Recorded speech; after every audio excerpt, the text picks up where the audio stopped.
नमस्कार प्यारे साथियों, मैं अंकित कुमार आप सभी लोगों का स्वागत करता हूं आपके अपने परिवार एग्जाम कार्ड लाइव पर।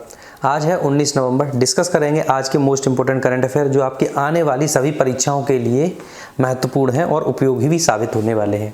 एग्जाम कार्ड की रैपिड सीरीज़ है भाई, वेबसाइट पे जाकर के इसको विजिट करिएगा। 35% का डिस्काउंट इधर है।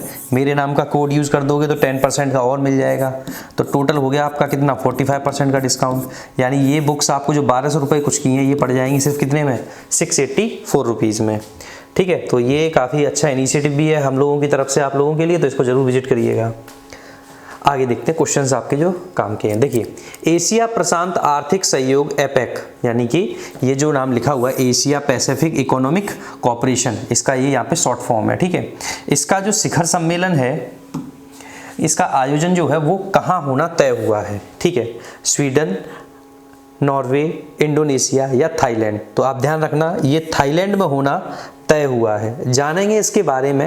एपेक शिखर सम्मेलन की जो इस वर्ष की जो थीम है, ठीक है, जो थीम है वो क्या है, तो ओपन, कनेक्ट और बैलेंस है। ये क्या है, इसकी थीम है। एपेक के बारे में अगर बताओगे तो वो ये है क्या, तो आप ध्यान रखना प्रशांत महासागर के चारों ओर 21 अर्थव्यवस्थाओं के लिए एक अंतर सरकारी मंच है। क्लियर है। आगे उद्देश्य की अगर बात करोगे कि इसका उद्देश्य क्या है सर, तो आप ध्यान रखना इसका जो उद्देश्य है वो एशिया प्रशांत क्षेत्र में मुक्त व्यापार को बढ़ावा देना है। अगर इसकी स्थापना की बात करोगे तो 1989 में, मुख्यालय की बात करोगे तो सिंगापुर में है और सदस्य देश हैं तो इसका जो है वो कितने हैं, 21 हैं। क्लियर है। और इसके पहले सम्मेलन की अगर बात करोगे तो वो कहाँ पे हुआ था, ऑस्ट्रेलिया में। आगे देखते हैं, कौन सा शहर भारत विज्ञान महोत्सव 2023 के चौथे संस्करण की मेजबानी करेगा। आप ध्यान से देखिएगा यहाँ पे क्या पूछा है, कौन सा शहर भारत विज्ञान महोत्सव के 2023 के चौथे संस्करण की मेजबानी करेगा, शहर पूछा है आपसे। तो आप ध्यान रखना Hyderabad will be the correct answer, यानी हैदराबाद इस संस्करण की क्या करेगा, मेजबानी करेगा। आगे आपसे बात की गई है इस कार्यक्रम को जो है 20-22 जनवरी के बीच में हैदराबाद के पब्लिक स्कूल बेगमपेट हैदराबाद में आयोजित किया जाएगा। इस महोत्सव में देखिए अभी होना क्या क्या है, विज्ञान वार्ता, अंतः विषय पैनल चर्चा, hands on workshop, policy round table, book launch, film screening प्रदर्शनी का आयोजन जो है ये किया जाएगा। ठीक है, आगे देखते हैं। ये कार्यक्रम विज्ञान और तमाम वैज्ञानिक उपलब्धियों का जश्न मनाने हेतु एक मंच के तौर पर काम करता है। आगे देखेंगे 2022 का विषय जो इसमें रहेगा वो रहेगा फ्यूचर इज नाउ। वो क्या रहेगा, फ्यूचर इज नाउ। आगे देखते हैं कि हाल ही में भारत के किस शहर में Indian chemicals council sustainability conclave के चौथे संस्करण का उद्घाटन किया है। यानी अब यहाँ पे क्या पूछ लिया आपसे, शहर पूछ लिया है, कौन से शहर में हुआ है, तो आप ध्यान रखना हैदराबाद। क्लियर है, हैदराबाद। थोड़ा सा यहाँ पे देखेंगे हम, अगर इसका हैदराबाद है, मुझे डाउट है इसलिए मैं देखूंगा। ठीक है, चलिए, हाँ बिल्कुल करेक्ट। तो इसका भी आंसर क्या है आपका, हैदराबाद है। क्लियर है, यहाँ समझेंगे अब आप चीज़ों को। उद्देश्य क्या है, रसायनों के संपूर्ण जीवन चक्र के प्रबंधन में स्थिरता को बढ़ावा देना है। इंडियन केमिकल काउंसिल की अगर बात करोगे तो इसकी स्थापना जो है ये 1938 में हुई है। यह एक राष्ट्रीय निकाय है जो भारत में रासायनिक उद्योग की सभी शाखाओं जैसे प्लास्टिक, कार्बनिक और अकार्बनिक रसायन आदि का प्रतिनिधित्व करता है।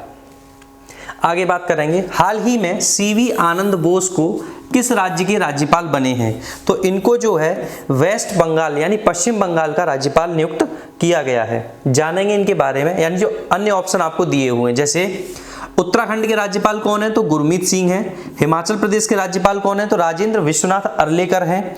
और तमिलनाडु के अगर राज्यपाल पूछे जाए तो RN रवि हैं। आगे देखेंगे, देखिए हाल ही में अंतरराष्ट्रीय पर्यटन मार्ट किस राज्य में शुरू हुआ है, यानी कि मिजोरम, कर्नाटक, त्रिपुरा, नागालैंड। तो आप ध्यान रखना मिजोरम में भी कहां पे, तो आप ध्यान रखना आइजोल। मिजोरम में भी कहां पे, तो आइजोल में हुआ है। ठीक है, अब 3 दिवसीय अंतरराष्ट्रीय पर्यटन मार्ट जो है 17 नवंबर 2022 को मिजोरम में शुरू हुआ। ठीक है, और ये पर्यटन मंत्रालय जो और राज्य पर्यटन विभाग द्वारा संयुक्त रूप से आयोजित अंतरराष्ट्रीय पर्यटन मार्ट का ये 10वां संस्करण है। वहीं अगर इसके उद्देश्य की बात करोगे तो घरेलू और अंतर्राष्ट्रीय बाजारों में उत्तर पूर्वी पर्यटन क्षमता को प्रदर्शित करना है। दूसरी चीज ये कि मिजोरम पहली बार इस मार्ट की मेजबानी कर रहा है। मिजोरम जो है वो पहली बार इस मार्ट की मेजबानी कर रहा है। मेघालय में अब जो अन्य उत्सव हुए उनके बारे में जानते हैं। मेघालय में 3 दिवसीय वांगला उत्सव हुआ है। भारत के अंतर्राष्ट्रीय व्यापार मेला नई दिल्ली के प्रगति मैदान में लगा है। अमूर फाल्कन फेस्टिवल की बात करोगे तो 7वां संस्करण जो है ये मणिपुर के तामेंगलोंग में जो है जिले में हुआ है। वहीं साहित्य अकादमी की अगर बात करोगे तो इसके द्वारा नई दिल्ली में रविंद्र भवन में पुस्तक मेले का आयोजन हुआ है। क्लियर इतनी बात? आगे देखिए, हाल ही में 24 नवंबर को किस राज्य की सरकार द्वारा लचित बोरफुकन की 400वीं जयंती मनाई गई है? असम, कर्नाटक, त्रिपुरा या फिर नागालैंड? तो आप ध्यान रखना, Assam will be the correct answer. देखिए 400वीं, हाँ ठीक है, तो इसका आंसर बट 400वां होगा। ठीक है, इनका जन्म जो है 24 नवंबर 1622 को हुआ था। अहोम, असम में एक जगह अहोम, ये यहाँ के कौन थे? ये कमांडर थे बेसिकली। ठीक है, और इन्होंने क्या किया था? मुगल साम्राज्य का सफलतापूर्वक इन्होंने विरोध किया था, उनको रोका था। अगर बात करेंगे बोरफुकन को तो 1671 में सराय घाट की लड़ाई में उनके नेतृत्व के लिए जाना जाता है। आप ध्यान रखना, राष्ट्रीय रक्षा अकादमी यानी कि एनडीए में इनको सर्वश्रेष्ठ कैडेट को लचित बोरफुकन स्वर्ण पदक प्रदान किया गया है। आगे देखेंगे, जिसमें आपसे बात की गई है कि अमनगढ़ टाइगर रिजर्व जो है ये किस राज्य में स्थित है? तो आप ध्यान रखना, ये उत्तर प्रदेश के जो है बेसिकली यहाँ पे ध्यान रखना बिजनौर में स्थित है। कहाँ पे? बिजनौर में। क्यों चर्चा में था ये? तो इसमें जंगल सफारी का अभी हाल ही में शुरुआत हुई है। आगे देखेंगे, टाइगर बेसिकली इसे जिम कॉर्बेट जो टाइगर रिजर्व है ना, उसका बफर क्षेत्र भी माना जाता है या घोषित किया गया है। अगला प्रश्न है, चर्चा में रहा बेसिक ग्रुप के संदर्भ में कौन सा देश इस समूह का हिस्सा नहीं है? तो देखिए, ब्राजील भी है, साउथ अफ्रीका भी है, चाइना भी है, बस नहीं है तो कौन नहीं है? अर्जेंटीना नहीं है। यहाँ पे आपको इसकी डिटेल दी हुई है। COP27 के दौरान बेसिक समूह का प्रतिनिधित्व करने वाले ब्राजील, दक्षिण अफ्रीका, भारत और चीन, ठीक है, मंत्रियों की मुलाकात की। अब बेसिक की अगर बात करोगे तो 4 देशों, कौन कौन से? ब्राजील, दक्षिण अफ्रीका, भारत और चीन। तो उस हिसाब से अर्जेंटीना उसका आंसर नहीं हुआ। तो इसका जो गठन है ये 2009 में किया गया था। क्लियर है? उद्देश्य की बात करोगे तो इसका उद्देश्य जलवायु परिवर्तन से संबंधित मुद्दों पर चर्चा करना। आगे, कोस्टा रिका एक्शन प्लान 2013-15 किस समूह के निर्माण से जुड़ा हुआ है? तो आप ध्यान रखना, ये वल्नरेबल। ठीक है, कैसे?